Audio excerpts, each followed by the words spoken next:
ನನ್ನ ಹೆಸರು ಹರ್ಷದ. ನಾನು ಕಂಪ್ಯೂಟರ್ ಸೈನ್ಸ್ ಡಿಪಾರ್ಟ್ಮೆಂಟ್ ಸ್ಟೂಡೆಂಟ್. ಈಗಿನ ಅಂಬೇಡ್ಕರ್ ಅವರ ಕನಸಿನಂತೆ ಸಮಾನತೆಯ ಸಮಾಜದಲ್ಲಿ ಮಹಿಳೆಯರು ಮತ್ತು ಯುವಜನರ ಪಾತ್ರಗಳು ಏನಾಗಿರಬೇಕು ಅನ್ನೋದು ನನ್ನ ಕ್ವಶನ್.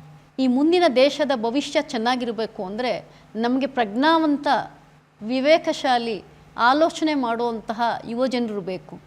ಇವತ್ತು ಯುವಜನರು ವಿವೇಕಶಾಲಿ ಆಲೋಚನೆಯನ್ನು, ವೈಚಾರಿಕತೆಯನ್ನು ಮೈಗೂಡಿಸ್ಕೋತಾರೆ ಅಂದರೆ ಒಂದು ಸಣ್ಣ ಉದಾಹರಣೆ ನಿಮ್ಗೆ ಹೇಳ್ತೇನೆ.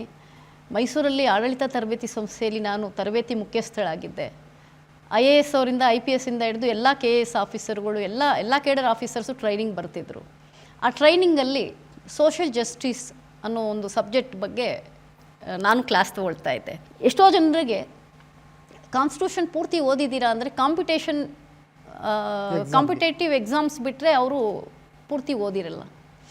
ಹಾಗೆಯೇ ಸಂವಿಧಾನ ನಮ್ಮ ದೇಶಕ್ಕೆ ತುಂಬ ಗೌರವಯುತವಾಗಿರೋದು ಹೌದಾ ಅಲ್ವಾ ಅಂದರೆ ಸಂದಿಗ್ಧತೆ ಆಗ್ತಾಯಿತ್ತು. ಸಾಮಾಜಿಕ ನ್ಯಾಯ ಅಂದರೆ ಪ್ರಶ್ನೆಗೆ ಉತ್ತರ ಸಿಗ್ತಿರಲಿಲ್ಲ. ಇವರೆಲ್ಲ ಅಧಿಕಾರಿಗಳು, ನೆನ್ಪಿಟ್ಕೊಳ್ಳಿ. ಆವಾಗ ಪ್ರಶ್ನೆ ಬರ್ತಿತ್ತು, ಹೇಗೆ ಸಂವಿಧಾನನ ಇವತ್ತು ನಾವು ಶಿಕ್ಷಣದಲ್ಲಿ ಮುಖ್ಯವಾಗಿ ಓದಿಸೇ ಇಲ್ಲ. ಶಾಲಾ ಮಕ್ಕಳಿಂದ ಶುರುವಾಗಿ ಕಾನ್ಸ್ಟಿಟ್ಯೂಷನ್ ಅಂದರೆ ಬರೆದವ್ರು ಯಾರು ಅಷ್ಟೇ ಪ್ರಶ್ನೆ ಬರುತ್ತೆ. ಆವಾಗ ನನಗೆ ಯೋಚನೆ ಬಂದದ್ದು, ಇವತ್ತು ಯುವಜನರಿಗೆ ನಮ್ಮ ಹಿರಿಯರನ್ನು, ನಮ್ಮ ಪ್ರಮಥರನ್ನು, ನಮ್ಮ ಚರಿತ್ರೆಗೆ ಮಹಾನ್ ಕಾಣಿಕೆ ಕೊಟ್ಟಂಥವ್ರನ್ನ ಹೇಗೆ ನಾವು ತಲುಪಿಸ್ಬೋದು, ನಮ್ಮ ಜವಾಬ್ದಾರಿ ಇದೆ ಇದರಲ್ಲಿ. ಹೇಗೆ ತಲುಪಿಸೋದು ಅಂತ ಪ್ರಶ್ನೆ ಬಂದಾಗ ಈ ಒಂದು ಮುಖ್ಯವಾಗಿರೋ ಅಂಶ ನನಗೆ ಅನಿಸ್ತು. ಯಾಕೆಂದರೆ ಇವತ್ತು ನೀವೆಲ್ಲರೂ ಯಂಗ್ಸ್ಟರ್ಸ್ ಇರೋವಂಥವ್ರು ಡಿಜಿಟಲ್ ಯುಗದಲ್ಲಿದ್ದೀರಿ. ನಿಮ್ಮ ಕೈಯಲ್ಲೆಲ್ಲ ಮೊಬೈಲ್ ಬಂದಿದೆ. ನೀವು ಎಷ್ಟು ಜನ ಲೈಬ್ರರಿಗೆ ಹೋಗ್ತೀರಿ, ಎಷ್ಟು ಪುಸ್ತಕ ಓದ್ತೀರಿ ಅನ್ನೋದ್ರ ಬಗ್ಗೆ ನನಗೆ ಪ್ರಶ್ನೆ ಇದೆ.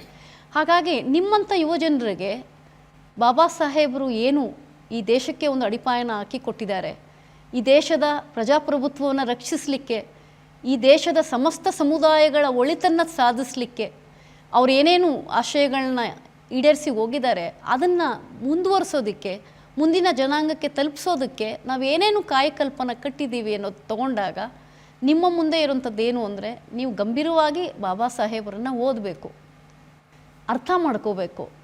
ಅವ್ರು ಹೇಳಿದೆಲ್ಲವನ್ನು ನೀವು ಈಡೇರಿಸ್ಲಿಕ್ಕಾಗತ್ತಾ? ಆಗಲ್ಲ. ಆದರೆ ಸಂವಿಧಾನವನ್ನು ನೀವು ಓದಿದ್ರೆ ಈ ದೇಶದ ಪ್ರಜೆಯಾಗಿ, ಈ ದೇಶದ ನಾಗರಿಕರಾಗಿ ನಿಮ್ಮ ಮೇಲೆ ಏನು ಹೊಣೆಗಾರಿಕೆ ಇದೆ ಅನ್ನೋ ಒಂದು ಸರಳವಾಗಿರುವಂಥ ಸತ್ಯನ ಅರ್ಥ ಮಾಡ್ಕೊಂಡ್ರಿ ಅಂದರೆ ಅವ್ರ ಕನಸುಗಳು ನಿಜ ಆಗುತ್ತೆ.